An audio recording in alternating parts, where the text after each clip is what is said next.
Hello there. How are you? It's Aisha Exotic Faces, here to inspire, here to bring you another video and quick skincare tip on what you can do to continue to take care of your face and body. Excuse me, making my adjustments here. With your face and body with things that are easily found in your kitchen. So of course I'm in my favorite place, one of the favorite places of mine to hang out, in the kitchen. And I'm noticing that the season is changing. The weather is getting a little cooler across the nation. It's in alignment with the seasons, but skin starts to change. So I like to bring you these little tidbit videos and let you know some things that you can do to kind of keep yourself still looking nice and healthy and dewy, and your skin is almost looking fresh out of the sun, even though the sun is kind of dwindling away from us. Okay, so what we're going to make today is a honey mask. Honey is excellent for the skin. One, it's a natural humectant, which means that it's going to help absorb, like lock moisture into the skin. Okay, it'll help lock the moisture, lock the oils and things like that into your skin, which is very, very good for people that have like a dull skin. Whether you have an oily skin or you have a dry skin type, you can still have a dull cast over your skin. So the honey mask is just a really great pick-me-upper. Makes your skin look fresh, dewy, like you maybe just had a facial and you didn't. It just enhances the skin really nicely. So I want to show you how to make that, okay? So what you're going to need is your bottle of honey, okay? Preferably, honey, not honey syrup, okay? You have to be really careful when you're looking at your ingredients. Honey syrup is high fructose corn syrup first and then honey. So you want to make sure that you have, at least a grade A, a grade B honey. That is just honey, okay? So, honey, olive oil.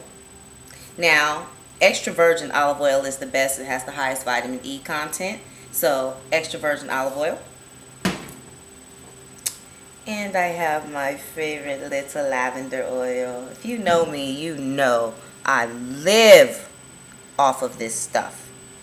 Lavender oil. Love it, love it, love it. Where would I be without lavender? I don't know. I might be a chaotic, stressed out, not so pleasant person if I weren't dealing with lavender oil. So I'll do a video on that next. So the first thing you want to do is, and also you need a little container, okay? Preferably one that you can put the top on so you can store it, because you'll probably make more than enough. And this stores nicely in the refrigerator for about a week to 10 days, okay? So you can still utilize the product. So I'm just going to remove the top from my honey here because it is nice and brand new. Now, I try and keep my beauty products, the stuff that I'm using for beauty, separate from the things that I'm using to cook with. And because this is primarily how I take care of myself with things that are from the kitchen, I just look at it as my expense that I would be spending on a cleanser or a mask or something like that I would be buying from the store. Okay? So you just kind of factor that into your budget. It is nice to separate, but in the event that you can't, just make sure you keep everything sanitary, okay? No dipping fingers and things like that inside of stuff that someone may have to consume. It's just kind of nasty, all right? So I'm going to take a teaspoon, a regular old teaspoon, and pour my honey, which I love to watch pour. Make sure you pour it over your container here, okay?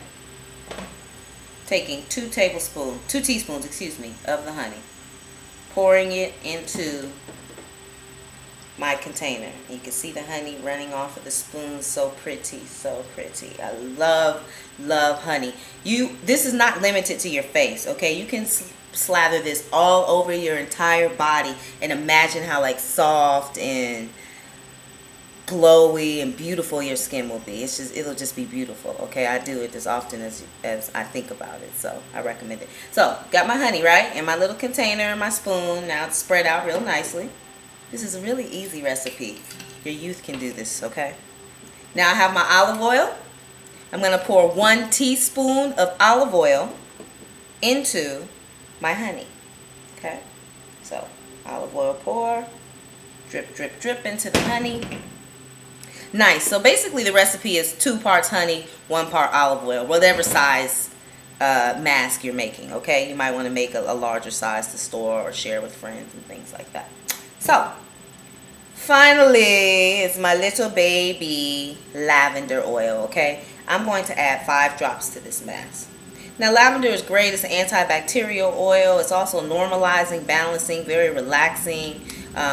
Great for killing back, like I said, bacteria and things like that on the skin and keeping blemishes at bay. All right. Also, just smells so pleasant.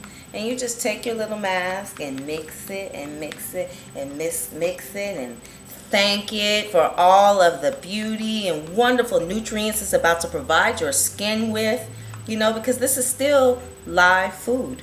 This is still alive, you know this, and it's going to still be topically placed onto the body and absorbed by the skin. So we want to thank it and give thanks for it, just like I would my meal that I'm about to consume and put into my body. You know, let's start showing gratitude for everything that's around us, particularly for nature, because she's just been so mistreated and taken for granted and abused and things like that. So take time out to thank your mask, okay? So after you're done mixing, you're going to take your lovely honey mask. You either can use a brush if you have a mask brush, or you can use your fingers, which is always fun, okay? And you're just going to scoop a little bit up on your finger here. And you're going to apply it to your face in an upward motion. I'll just give you a little example here. I'll put a little bit on my face. Upward motion. Starting at the neck preferably, okay? You don't want to neglect the neck. The neck is a part of the face. The décolleté is a part of the face. These things should match, okay? One should not necessarily be a different color than the other. If it is, no worries, we can work with you, but you need to start exfoliating and treating the neck just like you treat the face. A lot of times we'll just neglect this whole area, or whatever you put on your body, you'll put here, but won't put it, you know, whatever you put on your face, you should put here. That's the point. Not necessarily the opposite direction, okay? Like fragrant stuff and things like that. You know, you want to limit that in this particular area because it's still very delicate, thin tissue, all right? So you're going to take your mask on. Let's imagine I've just painted this mask all over my face and it's been on my face now. You let it sit for at least 10 minutes, but you can go longer, 20 minutes, 30 minutes, depending on what you're doing. You can run off and go and prepare something in the kitchen. You can take a bath while you're doing it and put it on your face, which I highly recommend, so that you're really fully relaxing. And then what you're going to do afterwards is just remove it with warm water, and voila, beautiful, softer, glowy skin. All right, I am going to be having a workshop called Recession Proof Beauty that's in the Atlanta area. And if you would like more information about that, to find out how to make more yummy honey products for your face and body, visit www.recessionproofbeauty.com. www.recessionproofbeauty.info. My apologies. All right, until the next video, I look forward to seeing you again. Hope to see some of you at the workshop. And please share your testimonials at the bottom of this page regarding your honey mask and let me know how it comes out for you. Peace and love one another. Thanks for your attention.